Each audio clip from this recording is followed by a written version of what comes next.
The doctor's verdict crushed the air from my lungs. The treatment costs over $100,000 with less than 10% chance of recovery. I scanned the faces of my family in that sterile hospital room, desperate for someone, anyone, to fight back. Instead, I watched as they exchanged those silent looks that only families who've known each other for decades can perfect.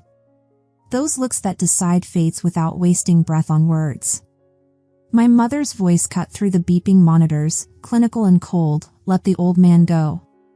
He's lived long enough. We're not throwing money into a black hole." And just like that, they walked away. From my grandfather. From me. From basic human decency.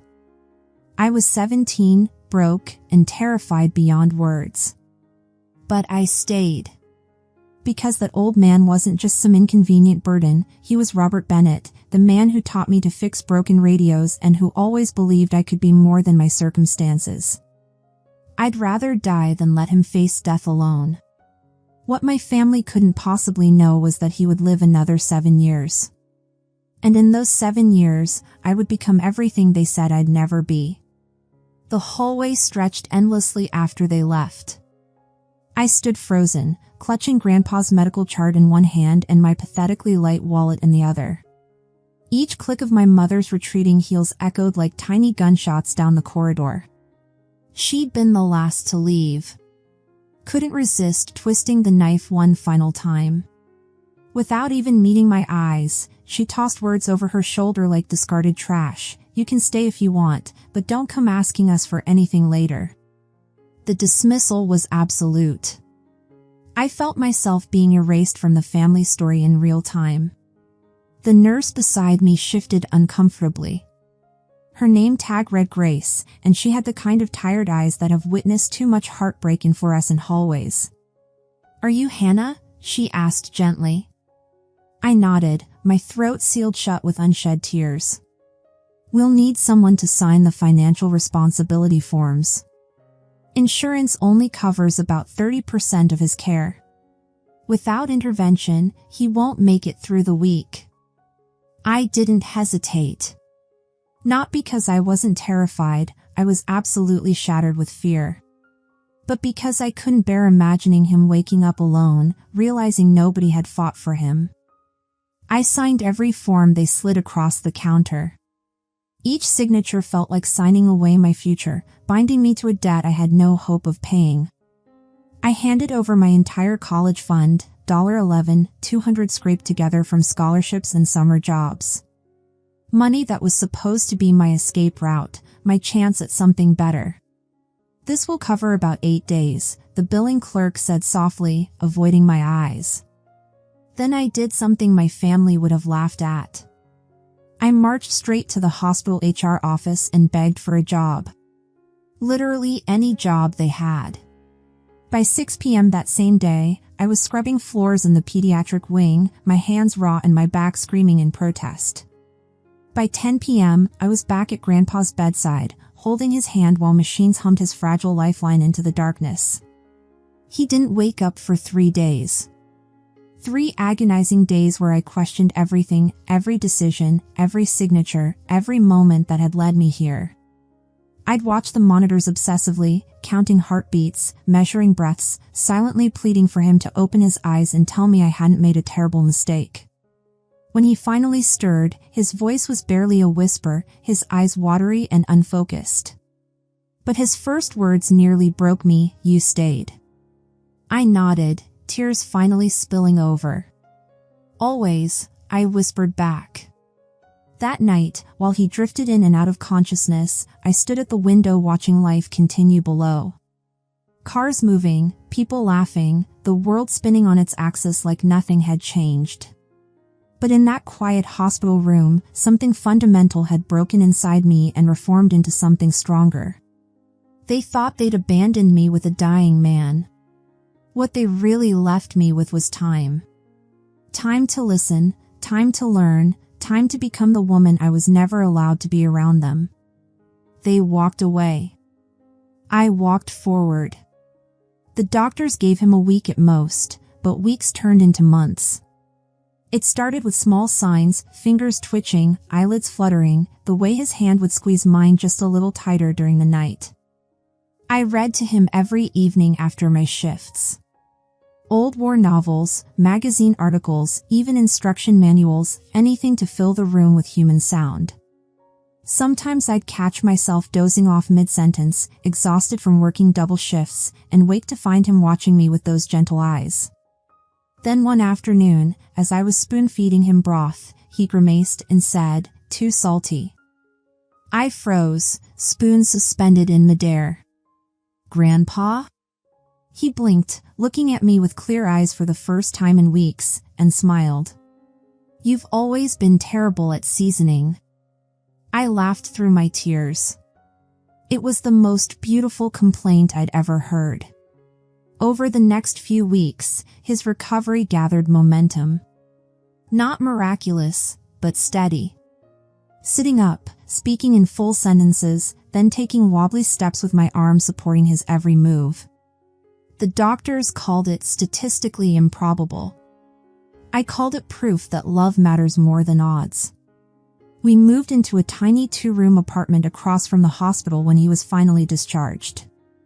The paint peeled in strips, the heater rattled like a dying car engine, and we shared one bathroom with elderly Mrs. Smith next door. But we were together. And honestly, it felt like a palace compared to the hollowness I'd felt watching my family walk away. During the day, I worked hospital shifts and studied for my GED online. At night, Grandpa taught me things no school could, how to fix anything with wires and circuits. Coffee makers, radios, broken lamps, anything that others had discarded as worthless. Most people throw things away when they break, he told me one evening, handing me a soldering iron with reverence. But if you understand how something works, you can rebuild it. That goes for machines, and it goes for people too. Those lessons in that tiny kitchen, under flickering light, weren't just about wiring or tools. They were about self-worth, about choosing to repair rather than abandon. About seeing value where others saw only problems. One evening, after I'd successfully replaced a broken switch in our ancient microwave, he watched me work with quiet pride. "You know," he said, "you've got the mind of an engineer."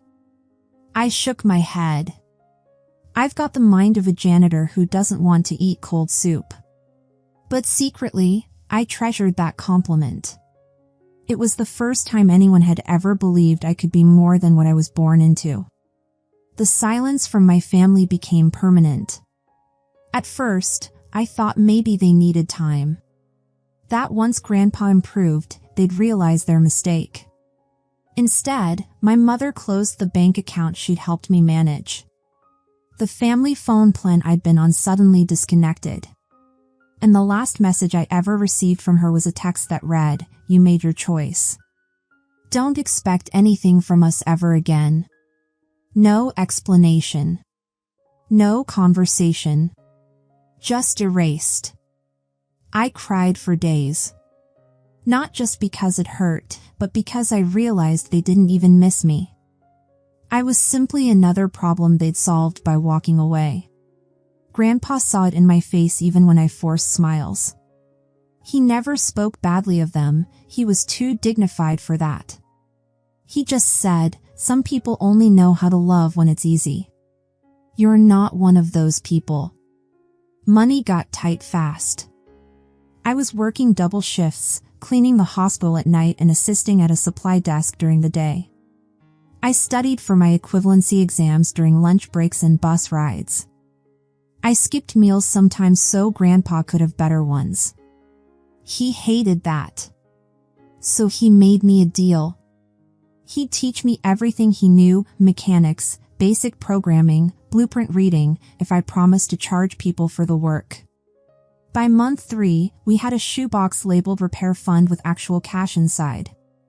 By month 6, neighbors were knocking on our door asking for help fixing appliances, rewiring lamps, even building irrigation timers for their gardens. We never advertised, but word spread, Hannah and her grandpa, they don't just fix things, they care. One night, while repairing an old toaster someone had dropped off, Grandpa said something that changed everything. You don't need their name to build your own. I looked up, confused. Whose name? He didn't answer, just kept twisting wires with those steady hands. But that night I realized he wasn't just preparing me for a job.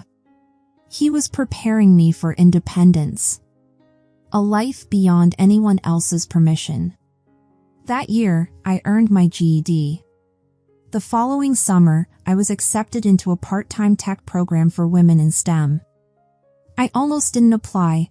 Who was I to think I belonged in a world of smart people with fancy degrees? But Grandpa said something I'll never forget. The people who belong aren't the ones born into rooms. They're the ones who build doors. So I built mine. And I walked through it. 7 years. That's how long we had after they walked away. 7 years since I'd signed hospital forms with shaking hands and an empty college fund.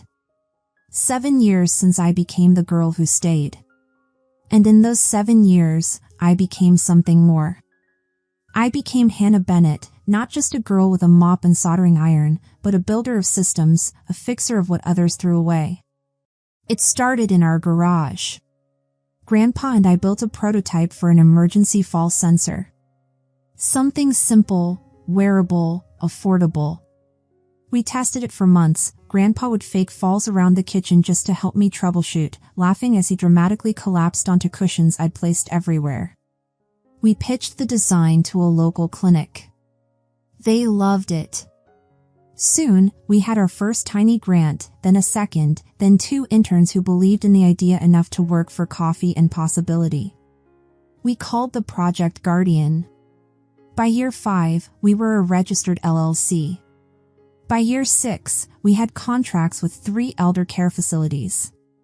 By year 7, our devices were protecting over 1,000 senior citizens. Grandpa became our advisor, our mascot, our favorite test subject. But more than anything, he was my anchor. Every decision, every late night, every design sketch, he was there. He didn't always say much, but when he did, it mattered. Success means nothing if it makes you forget who you are, he told me one evening as we celebrated our first major contract. The local paper ran a story on us that winter, from hospital janitor to CEO, the woman who built her future from a broken past. I didn't send it to my mother. I didn't need to. The story circulated through town, through extended family, through everyone who'd once said I was wasting my life on a man who was already dying. I didn't gloat. I didn't call. I didn't answer the cousin who suddenly emailed, "Hey, long time no see. How have you been?" Because I understood something they didn't. My worth wasn't inherited from them. It came from every night I refused to quit, from every screw I turned, every bill I scraped together to pay, every word Grandpa whispered when I thought I couldn't go on. He was 91 when his health began to fail again. Slower this time, gentler. He still drank his morning coffee, still reviewed my code, still smiled when I walked into a room. But we both knew this time was different. This time, he wouldn't recover. And for the first time in 7 years, I was the one who didn't want to let go. He passed away on a Tuesday morning. The light outside was soft, like the world already knew to be gentle.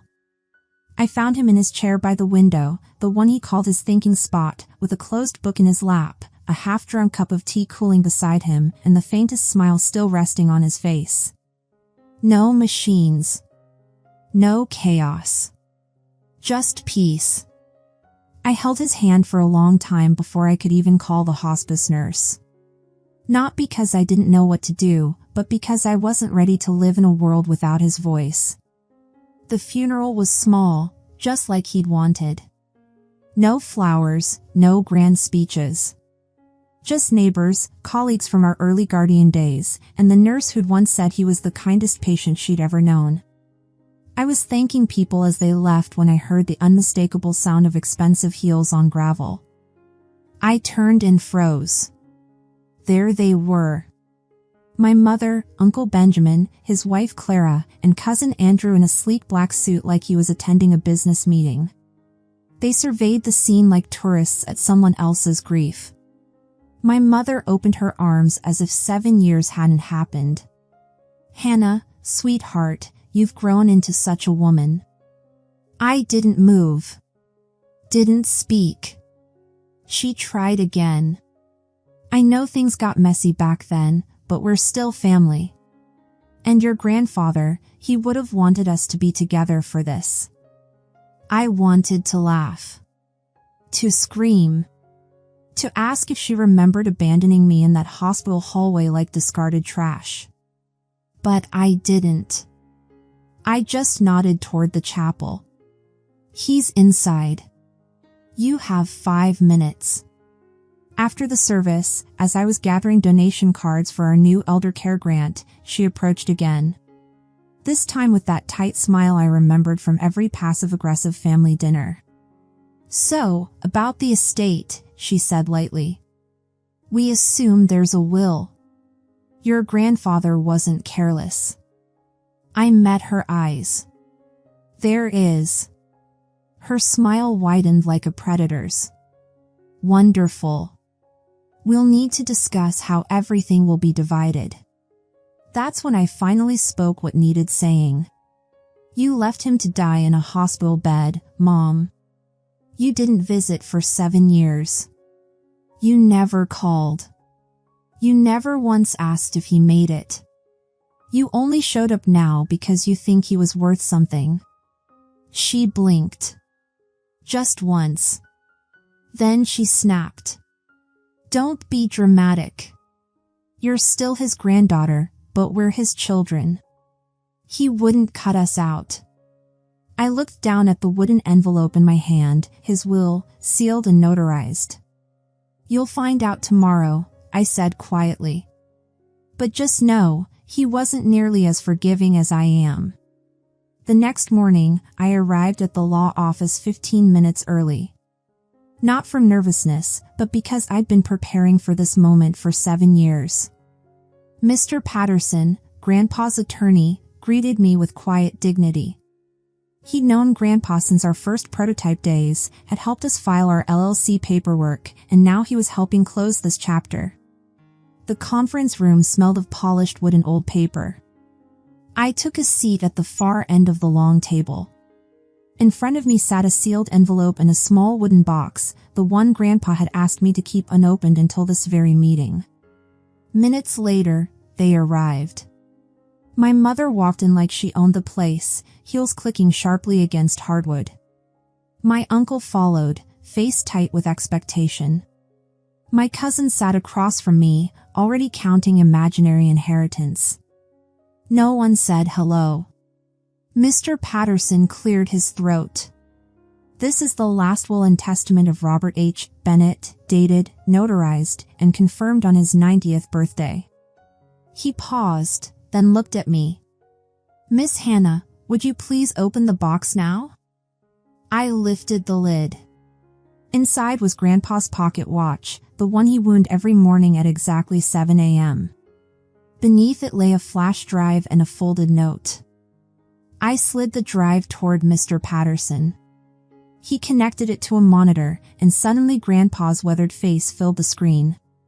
His voice, steady and clear, filled the room. "If you're hearing this, I've already left this world. And if the people I think are in this room are actually here, well, I'm not surprised." My mother shifted uncomfortably. My cousin examined the ceiling. "Let me make this simple," Grandpa continued. "I, Robert Bennett, leave the entirety of my estate, including guardian shares, real estate assets, personal accounts, and intellectual property, to my granddaughter, Hannah Bennett. Everything." My uncle's jaw dropped. My mother leaned forward, furious. "This isn't legal. He must have been manipulated. She was with him every day. Who knows what she told him to turn him against us?" Mr. Patterson held up a notarized form. Mr. Bennett completed a cognitive evaluation 2 weeks before this recording. Full mental capacity confirmed. No coercion. My cousin stood up. You've got to be kidding. She was a janitor. She lived off him. Grandpa's recording continued as if he'd anticipated every word. To those who say she took from me, I say she gave me 7 more years. She gave me mornings with sunlight and coffee. She gave me meaning. You gave me silence. You left me to die because I was inconvenient. She stayed and built something. Not just a company, a life. My mother's face went pale. I remained silent. Mr. Patterson folded the will precisely. There are no alternate beneficiaries. A no contest clause is included. Any legal challenge will void all rights to inherit anything. Robert Bennett's wishes are absolute. Hannah Bennett is the sole heir. They didn't leave quietly. The moment the office doors closed behind us, my mother spun toward me, voice venomous. You think this makes you better than us? You manipulated an old man and tricked him into signing everything over. I stared at her, this woman who'd once told me I was wasting my life on a man who wouldn't make it through the night. Now she stood inches from me, furious not because she'd lost a father, but because she'd lost the money he'd left behind. You left him, I said calmly. You left both of us. And for 7 years, you never once called to ask if he'd even survived. My uncle stepped in, voice forceful. We're his children, Hannah. You don't get to erase that. I turned to him. And what exactly did that title mean to you? A duty? A bond? Or just a birthright you thought guaranteed a payday? He clenched his fists. We can challenge the will. My cousin snapped. We'll go public. We'll tell the press you manipulated a dying man with dementia. I smiled. Not from amusement, but from readiness. Go ahead, I said. And I'll release the full, unedited footage of Grandpa's testimony, his medical evaluations, his daily journals. I'll publish his handwritten letters about what each of you did or didn't do when he needed you most. Let the world see the kind of family you really were. They fell silent. But I wasn't finished. I reached into my bag and pulled out one last envelope. This, I said, handing it to my mother, was written by him a month before he passed. It's not legal.